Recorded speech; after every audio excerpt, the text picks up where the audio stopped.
400 hours, Philippine Sea. The ocean is a vast heaving sheet of black ink under a moonless sky. Massive swells lift the 90,000-ton U.S. aircraft carrier and drop it with a rhythmic, groaning shudder that vibrates through the steel hull.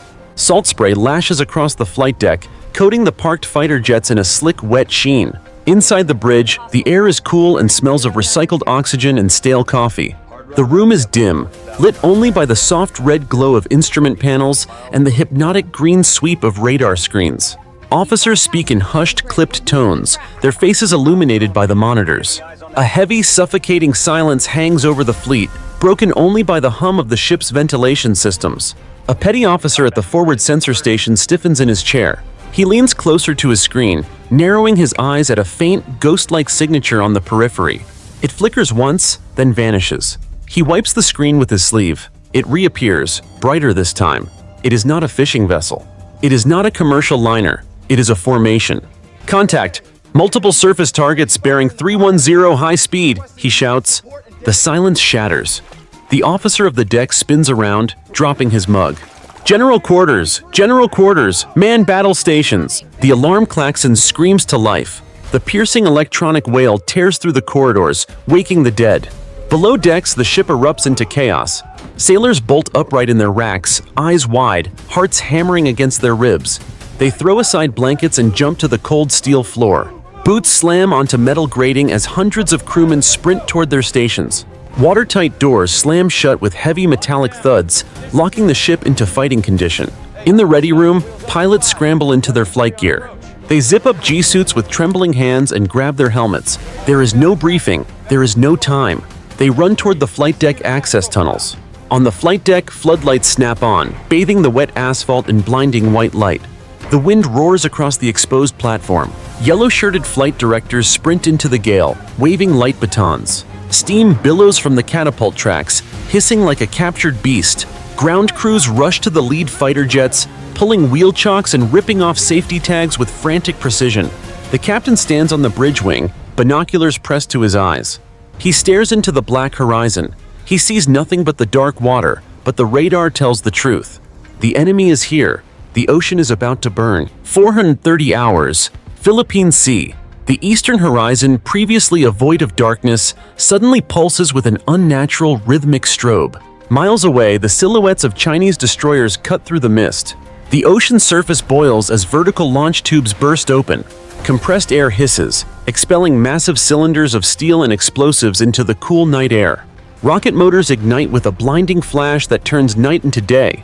Dozens of anti-ship missiles roar skyward. They climb on pillars of white fire, arcing over the water like a swarm of angry hornets. The sound reaches the U.S. fleet seconds later, a low, rolling thunder that shakes the rivets in the deck plates. The missiles level off, dropping low to skim the wave tops, accelerating to supersonic speeds. They scream across the water, kicking up rooster tails of spray as they close the distance. On the bridge of the lead U.S. destroyer, the tactical officer screams out the warning. "Vampires, inbound, massive launch detected." The captain grips the rail. "Open fire, all batteries free." The U.S. defensive line erupts. The decks of frigates and destroyers shudder violently as cell covers blow off. Interceptor missiles shoot out of their canisters, trailing thick gray smoke. They tear into the sky, hunting the incoming threats. The air fills with the chaotic crisscross of smoke trails. High above the heavy swells, the two swarms collide. Warheads detonate in midair. Orange fireballs bloom against the dark clouds, expanding rapidly before collapsing into black smoke. The shockwaves slap the water, flattening the waves instantly. Twisted shards of burning titanium rain down, hissing as they hit the ocean. One incoming missile slips through the first defensive layer. It weaves erratically, dodging the interceptor fire. It locks onto a U.S. frigate on the fleet's perimeter. The frigate's close-in weapon system spins up. The rotary cannon emits a terrifying buzzsaw growl. A stream of tungsten rounds spits from the barrel, tracing a line of tracers toward the incoming projectile. The bullets tear into the missile's nose cone. The missile disintegrates. It explodes just 50 yards off the frigate's port bow. The blast wave hammers the ship. The hull groans under the pressure. Water sprays over the bridge windows, blinding the crew. Shrapnel peppers the superstructure, sparking off the steel plating like flint on stone. Sailors on the deck are knocked off their feet, sliding across the wet, non-skid surface. The sky clears momentarily, but the radar screens are already filling up again. The first wave was just the jab. The knockout punch is coming. 500 hours, Philippine Sea. The first hint of gray dawn bleeds into the eastern sky, revealing a seascape churning with whitecaps. On the U.S. carrier, the atmosphere shifts from defensive panic to offensive fury. The flight deck is a deafening industrial ballet. Jet engines whine to a high-pitched scream, shaking the very bones of the deck crew. The smell of burning jet fuel is overpowering, stinging the eyes and throat. "Launch! Launch! Launch!" the air boss bellows over the primary flight control loop. A heavy blast shield rises from the deck behind the first fighter jet. The pilot signals a thumbs up, his visor down, oxygen mask tight against his face. The catapult officer drops to one knee and points forward. The pilot slams the throttle to full military power. Twin afterburners ignite, spitting blue-violet flames that lick the blast deflector. With a violent thwack, the steam catapult fires. The 20-ton aircraft is hurled forward. It accelerates from 0 to 160 miles per hour in 2 seconds. Tires compress and smoke as the jet screams down the short runway. It shoots off the bow, dipping slightly toward the frothing waves. Before the wings bite the air and it claws its way upward, another jet takes its place instantly. The rhythm is relentless. Thwack, roar, launch, thwack, roar, launch. Below on the catwalks, ordnance crews struggle with heavy bomb carts. They muscle 500-pound laser-guided bombs onto the weapon elevators. The steel lifts groan as they rise to the flight deck. Red-shirted armorers swarm the waiting aircraft, cranking bolts and locking missiles onto wing pylons. Sweat pours down their faces, mixing with grease and grime. They move with manic urgency. Suddenly, a radar warning receiver shrieks in the cockpit of the lead fighter, just moments after launch. "Vampires inbound, high and fast," the pilot yells into his radio. The defensive perimeter is shrinking. A stray enemy missile, damaged but still flying, corkscrews over the carrier group. It misses the carrier but locks onto a supply ship steaming in the rear guard. The missile slams into the supply ship's superstructure. The explosion rips the bridge apart. Metal shears like paper. Glass shatters outward in a glittering cloud. A fireball rolls up the tower, blackening the white paint instantly. The concussion knocks the ship sideways, sending unsecured cargo crates sliding into the sea. Sailors on the lower decks are thrown against bulkheads, tumbling in the dark as emergency lights flicker and die. On the carrier, the crew ignores the burning ship behind them. They cannot stop. The next wave of fighters must launch. The catapult slams forward again. 0545 hours. Skies above the Philippine Sea. The sun breaches the horizon, painting the cloud tops in bruised purple and violent orange. 20,000 feet above the ocean, the air is thin and freezing. The U.S. fighter jets fly in a tight V formation, their gray skins blending into the morning mist. Condensation trails stream from their wingtips, carving white scars across the blue. Radar warnings blare inside the cockpits, a frantic digital chirping that signals immediate danger. The enemy arrives not from the front, but from above. A squadron of Chinese interceptors dives out of the sun. They drop like stones, engines screaming at maximum thrust. The formation shatters. The U.S. jets break right and left, scattering to avoid the ambush. Break right, the squadron leader yells. The sky dissolves into a swirling melee. A U.S. fighter jet banks violently, pulling 9 Gs. The pilot's flight suit squeezes his legs to keep blood in his brain.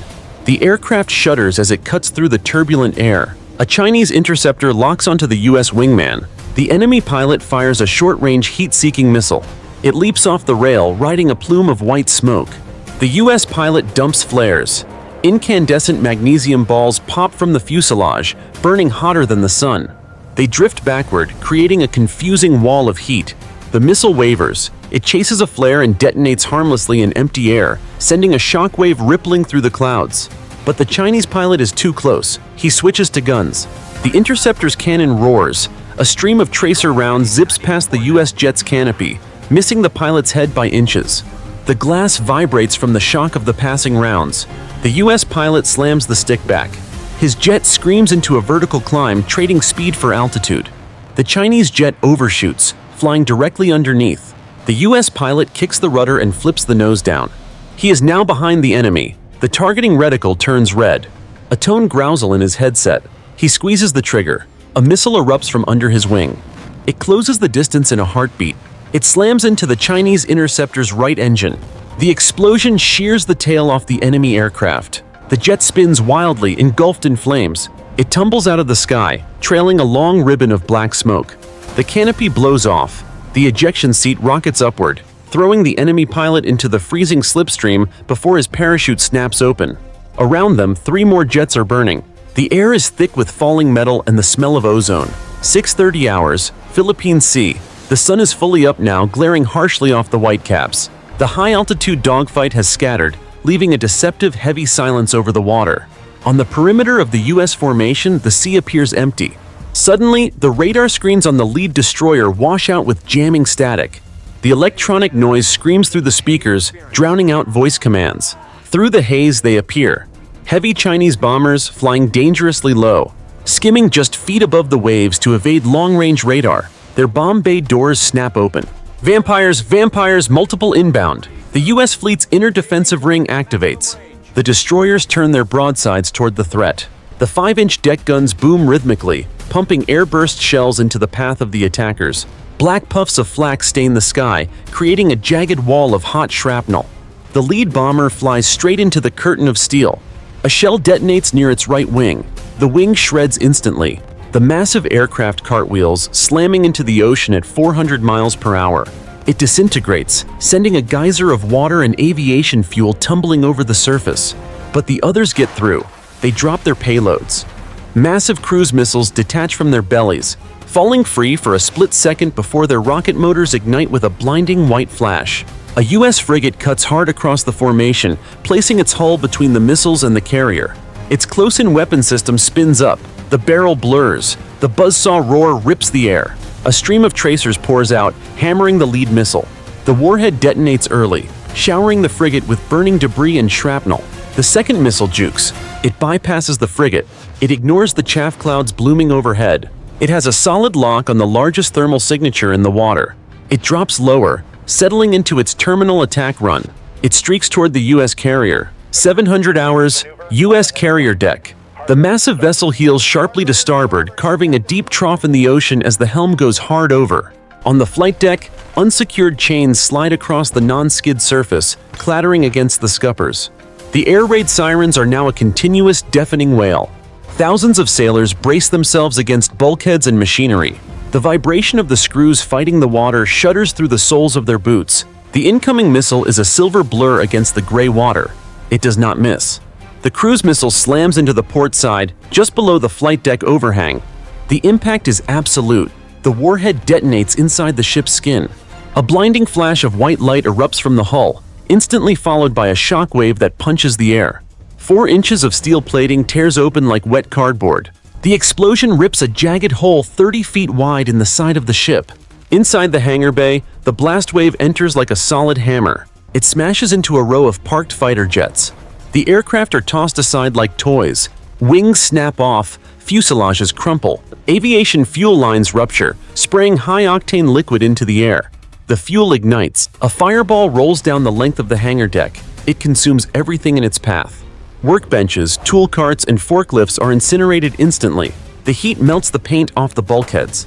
The sprinkler system triggers, spraying white foam from the ceiling, but the fire rages too hot. On the flight deck above, the force of the explosion buckles the steel plates. A parked helicopter jumps 3 feet into the air before crashing down on its side. Its rotors shatter, sending lethal shards of composite material spinning across the deck. A deck handler is struck in the leg and collapses, clutching his thigh. Deep inside the ship, the lights die. Total darkness swallows the corridors for a heartbeat. Then, red emergency lights flicker on, casting the passageways in a bloody gloom. Smoke begins to choke the ventilation shafts. "Damage control, fire in hangar bay 2!" a voice screams over the 1MC intercom. Sailors in flash gear sprint toward the inferno. They drag heavy fire hoses through the smoke-filled corridors. The heat radiating from the bulkheads burns their hands through their gloves. They do not stop. They charge into the red haze. 745 hours, yellow sea. The ocean blurs into a gray streak beneath the wings of the U.S. attack aircraft. They fly dangerously low, 50 feet off the deck, their engines burning fuel at a terrifying rate. The salt spray from the waves coats their windshields. Ahead, the Chinese battle group appears as a cluster of steel islands on the horizon. The lead pilot pushes his throttle forward. The formation climbs. They rise from the wave tops, exposing themselves to the enemy radar to gain attack altitude. The sky instantly turns into a lethal grid of fire. Chinese destroyers unleash a torrent of surface-to-air missiles. They erupt from vertical tubes, turning downrange to hunt the American jets. The air fills with white smoke trails. Flak bursts create black puffballs of shrapnel that hang in the air like dirty cotton. "Defending! Defending!" the lead pilot yells. He rolls the aircraft inverted. A missile streaks past his canopy, so close he sees the fins spinning. He pulls back on the stick, diving toward the water to break the lock. The G-force crushes him into his seat, his vision grays at the edges. His wingman is not so lucky. A missile clips the tail of the second jet. The rear of the aircraft disintegrates. The fuselage tumbles end over end, slamming into the water at 600 miles per hour. There is no chute. The remaining aircraft press the attack. They roar over the Chinese defensive line, ignoring the tracers arcing toward them. The massive flight deck of the Chinese carrier looms ahead. It is crowded with aircraft preparing to launch. The U.S. pilots line up their sights. They toggle the master arm switches. Rifle! Rifle! Laser-guided bombs drop from the wing pylons. They fall silently for seconds, correcting their course with tiny fin adjustments. The first bomb strikes the Chinese carrier's forward catapult. It punches through the flight deck steel and detonates deep inside the machinery spaces. The explosion blows a crater the size of a swimming pool in the runway. The second bomb hits a cluster of fueled Chinese jets parked on the bow. The blast vaporizes the aircraft. Burning fuel sprays across the deck, coating the superstructure and the bridge windows.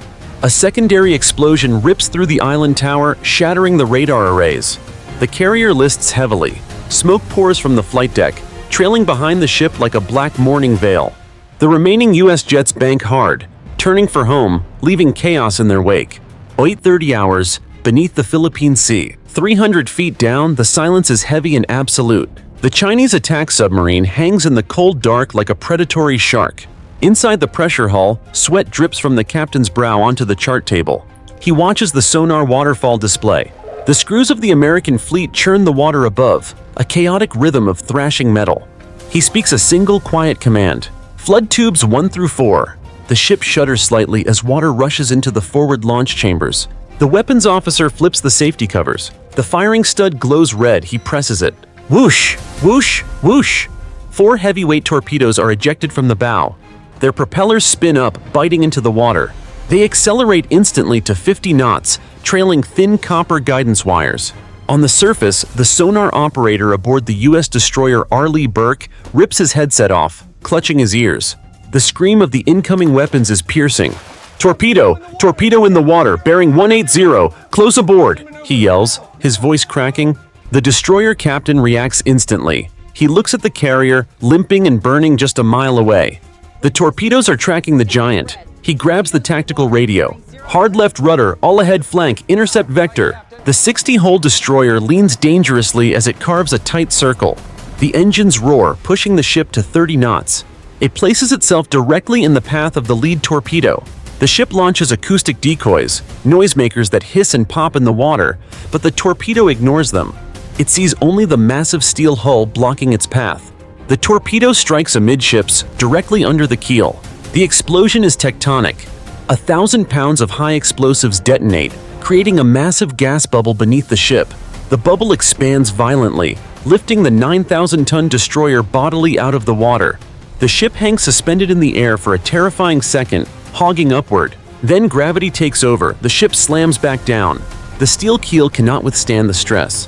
It snaps with the sound of a gunshot louder than a cannon blast. The destroyer breaks in two. The bow and stern fold upward like a closing book. Steam shrieks from ruptured boilers, scalding anyone nearby. The radar mast topples forward, crushing the bridge. Water rushes into the broken hull with the force of a tsunami. Compartments flood instantly. The ship begins to slide beneath the waves, dragging its crew down into the crushing dark. 9 and 15 hours. Yellow Sea. The Chinese carrier is a wounded beast, vomiting black smoke into the clear sky. She lists 20 degrees to port, her flight deck a ruin of twisted steel and burning composite. The ocean around her is choked with debris. Her escorts are scattered, fighting their own desperate battles or sinking beneath the waves. The protective screen is gone, she is exposed. On the horizon, 3 U.S. destroyers emerge from the smokescreen.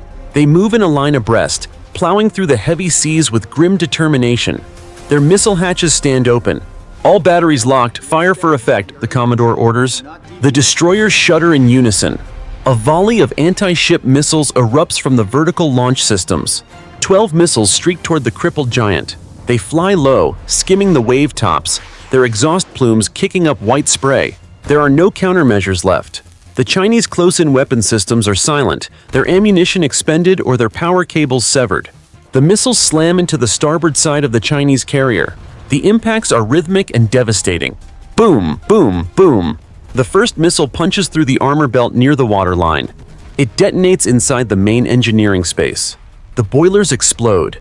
The shockwave rips through the lower decks, collapsing bulkheads and crushing machinery. The second and third missiles hit the aviation fuel storage tanks. The result is cataclysmic. A massive fireball erupts from the center of the ship. It tears the flight deck apart, hurling a 50-ton elevator into the sea like a frisbee. The island superstructure is engulfed in flames. The heat is so intense it warps the steel plating from the inside out. The fourth missile strikes the magazine. The explosion lifts the entire 60,000-ton vessel. The back of the ship breaks. A column of fire shoots 3,000 feet into the air, a terrifying pillar of destruction visible for miles. The shockwave flattens the waves around the hull. The Chinese carrier groans, a screeching metallic death cry. The bow rises sharply toward the sky. Aircraft, forklifts, and bodies slide down the steep incline into the burning water.